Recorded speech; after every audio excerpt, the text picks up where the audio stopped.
армысыздар, құрметті тыңдармандар. YouTube арнамызға қош келдіңіздер. Подписаться батырмасын басып, арнамызбен бірге болыңыздар. Бүгінгі топтамада адам жайлы ұлағатты сөздермен, нақыл сөздермен сіздермен бөлісетін боламын. Арлы адам ең күшті адам. Өйткені ол өткінші, бақыттың өткінші, қайғының ырқына мойынсынбайды. Сондықтан да оның тағдыры қиын болуы, ауыр болуы мүмкін, өкінішті болуы мүмкін емес. Адам іші ала құйын. Адамның мінезін ол күнделікті қолданатын сын-есімдерге қарап білуге болады. Шынайы өмірді романтикалық сарында түсіндіретін адам, үміті үзілген адам.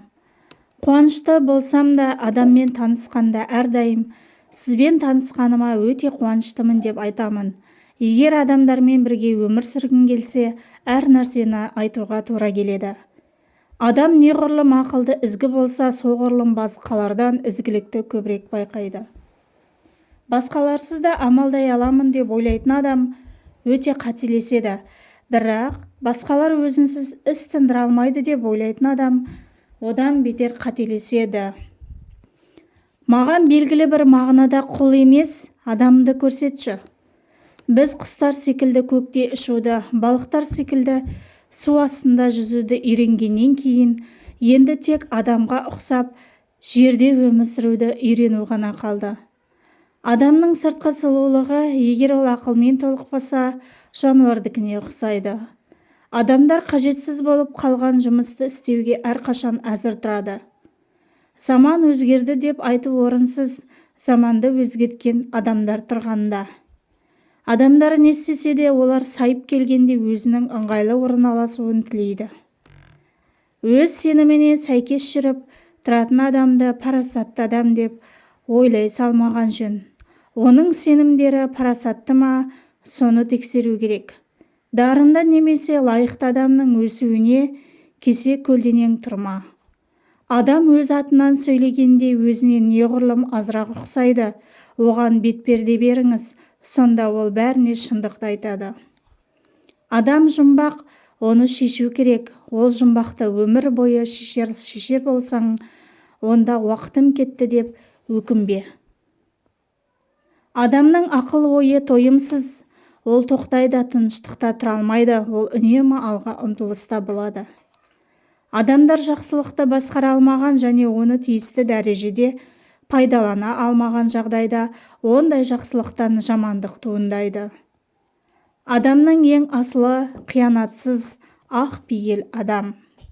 Адам баласы нәпсінің құлы, маңдайы тасқа тимей тоқтамайды. Адамның адамшылығы істі бастағаннан білінеді, қалайша бітіргендігінен емес. Дүниеде жалғыз қалған адам, адамның өлгені. Қапашылықтың бәрі соның басында. Өлсе өлер табиғат, адам өлмес. Адам дүниеге тек қана келіп, әшейін ғана аттана бермейді. Олар артында ой қалдырады, ойдан мұра қалдырады. Адамдардың мақтан сүйгіш ет, әр көкіректік, өр көкіректік оларды ақымақ етеді. Сол кезде сен оларды бағындырасың. Адамда аз болса да бір үміт, бір таяныш болу керек. Ондай таяныш болмаса, тіршілік етіп не керек? Ешқашан ешкімді жамандама. Ең жаман деген адамның да өз жақсылығы болады. Кей адам кілт етпей келеді, бірақ ол жас балаға, сұлу әйелге және ұлы адамға ғана жарасады. Бұл үшеуінен басқаға біткен қыңырлық қырсықпен тең. Екі адамның бір-біріне шын ықыласпен, қалтықсыз қызмет етуі не араларындағы адал махаббаттың, не асыл достықтың арқасы. Адамдар дүниенің бәрін түсіндіргенмен, өздерін өздері әлі де болса түсіндіре алған жоқ. Адамның бүкіл өмірі өзін өзі жұбату, өзін өзі алдау. Ең мықты адам қорқынышты жеңген адам. Рухани жағынан сұлу адамдар, бұлар ең алдымен бақытты адамдар. Планетадағы әр адам өз ақылымен ойланып, өзгенің пікірінен тәуелсіз шешім шығара білу керек. Адам өз ойы арқылы өз мінезін қалыптастырады. Ақша үшін ақша табуға барлық уақытын арнаған адамнан сұмырай және бейшара жанды білмеймін. Жақсы кітап оқымайтын адамның кітап оқи алмайтын адамнан еш артықшылығы жоқ. Бәрін білетін адамнан ынтасы бар адамдар жұмысқа қабылдар едім. Жақсы басқара білу ол орта қабілетті адамдарға ерекше адамдардың жұмысын қалай істеуге болатынын көрсету. Күшті қайратты адамдар қарапайым болып келеді. Адам ақмақтық жасаудан қорықпаса, демек ол әлі жас адам. Адамның бір атаның баласы екені рас болса, белгілі бір заманның баласы екені де даусыз. Адамның шын мағынасымен адам болу үшін өзін сүю, жақындарын сүюмен қанағаттанбайды. Жалпы адамзатты сүюі шарт. Ішің жақсы болса, сыртың да дұрысталады. Табиғаттағы барлық жылу күннен, өмірдегі барлық жылу адамнан. Адам өзінің жанын ұсақ уайым, болымсыз, қам-қарекет дертімен былғанудан сақтауы керек. Адамның түсініктерін қалыптастыратын мемлекеттің құрылуы формасы. Адамға ең қымбат нәрсе жұрт қамы, жұрт ісі.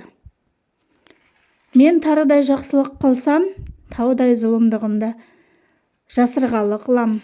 Сөйтіп жүріп адам атануға ұялмаймын. Өз ойыңның дұрыстығына сенімді адамның сөзі анық болады. Кісіні танымақ болсаң, ісіне қара. Адам керуен, өмір жол. Адамға билік бер, сосын оның кім екенін білесің. Ит мені қапты деп, оны қапсам, адамдық аузымда не қасиет қалды? Адам өзіне өзі неғұрлым мәз болса, оның бойында мәз боларлық нәрсе соғұрлым аз болғаны. Тоқ адам асты таңдап шеді, аш адам тамағынан өткенді шеді. Тіршілікте адам баласы нелер күйге түспек, бейнет шекпек, рахат таппақ, өкінбек, үміт етпек, адаспақ, түзелмек, талай ажалға басын да байламақ, талай соққыда жемек. Адам боп туу, анадан айуан боп кету өзіңнен.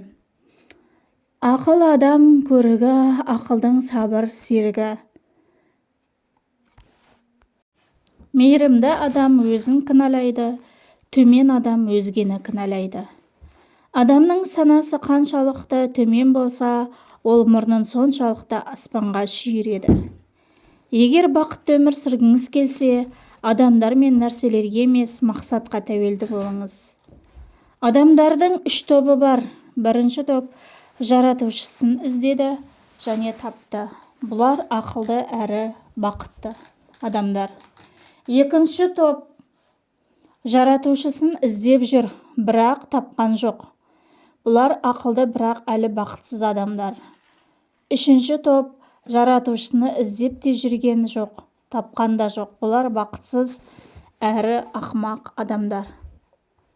Адамдардан немесе әртүрлі жағдаяттардан қашып құтылудың мүмкін, бірақ өз ойларың мен сезімдерің мен ешқашан қашып құтыла алмайсың.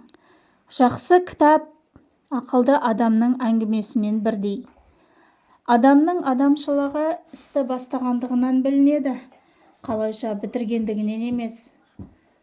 Жасым 14-те болғанда әкем өте ақылсыз ақымақ еді. Мен оны әзер түсінетінмін. Ал менің жасым 21-ге келгенде, сол 7 жыл аралықта әкем өте ақылды, өзіме ақылшы тіреу, содан артық адам жоқ болды. Өз ойыңның дұрыстығына сенімді адамның сөзі анық болады. Адам баласы еңбексіз өлікке айналады. Көп адамдар 20 жасында өліп қалады, бірақ оларды 75 жасында жерлейді. Адамның келбеті жүрегінің айнасы. Көп өтірік айтатын адамдар шыншыл болып көрінуге тырысып бағады. Планетадағы әр адам өз ақылымен ойланып, өзгенің пікірінен тәуелсіз шешім шығара білуі керек.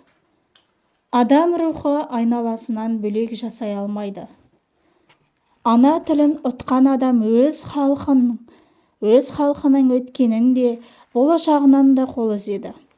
Ақылды адамға ең ауыр жаза мақтай беру.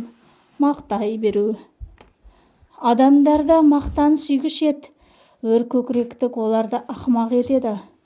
Сол кезде сен оларды бағындырасың. Біз өз көзімізге сенеміз, бірақ оларға сенуге болмайды. Біз өз жүрегімізге де сенеміз, бірақ оған да сенуге болмайды. Есте сақтаңдар, шәкірттерім, ақиқатында адамды тану оңай емес. Егер видео ұнаған болса, жақындарыңызбен бөлісе отырыңыздар. Назар салып тыңдағандарыңыз үшін көп рахмет.